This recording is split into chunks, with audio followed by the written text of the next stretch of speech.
more like, oh, we've added unique items to the game, and people would like post them on the forum. That's something that like, what changed there?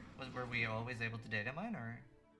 Well, the data mining tools are getting better because, well, I mean, you know, there's literally tools where when we release new content over UPK, they drag it into the tool. It goes and gets all the items and says what's new. Like, it dumps within seconds the list of new stuff.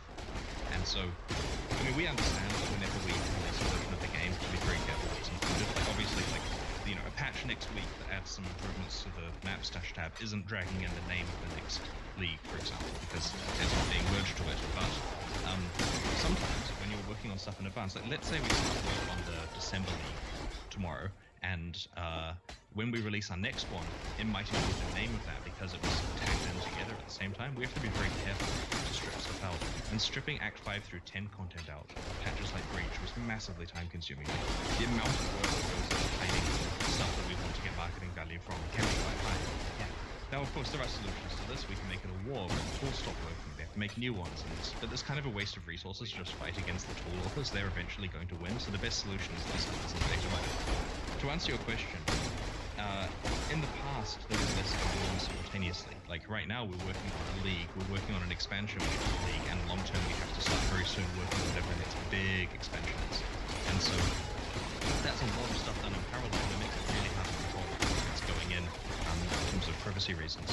So I suspect that as we started to become more parallel, it's becoming harder to hide stuff from data mining, and that's why it's getting more effective. To answer your question about uniques, we actually started releasing information about the uniques themselves because controlling the order that they're released and making sure that it comes out from us works pretty well at getting attention in the right order, you know, and making sure that people are excited, and it gives us cool stuff to talk about in the lead up to the expansion. It means that people can plan their builds around these new uniques rather than seeing one revealed on the forum a day after the expansion is launched and having to change what they play. Having said that, I do like. So our problem with all the uniques being discoverable simultaneously was the first day of the league was just posts about the new uniques, and then it was all over. Like if we staggered it, you know, so hey, there's a new unique being enabled each day, so there's one unique posted per day. That kind of thing might be interesting. But why delay for players entirely to make Chris happy with how it looks on Reddit? I think it's a bit silly. Well, this is perfect. You were saying about unique items. This is perfect to go into our next topic, which is item design and stuff like that. You know, do you have a favorite unique item? That's a good question. I mean, my favorite to play with is Belly of the Beast because I keep finding it and it's awesome for my characters. So that's the one that I spend the most time caring about. But I mean, I like a lot of uniques. Like I like things like Goldrum for their place in the game, where it's just a thing that you know you can get when you have to fix your resists and characters and so on. Yeah, so there are some favorites there.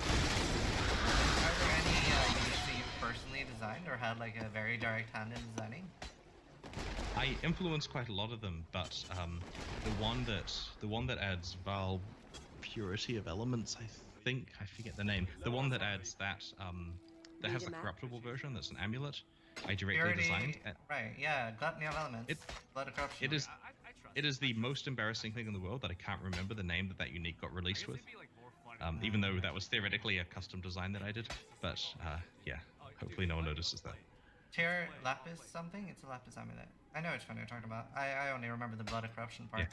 It's not an impactful item, right? Like it was done as a cool thing because we don't have anything like that, and then probably no one used it. But you know, I technically had a hand in designing that one, and it's completely fine for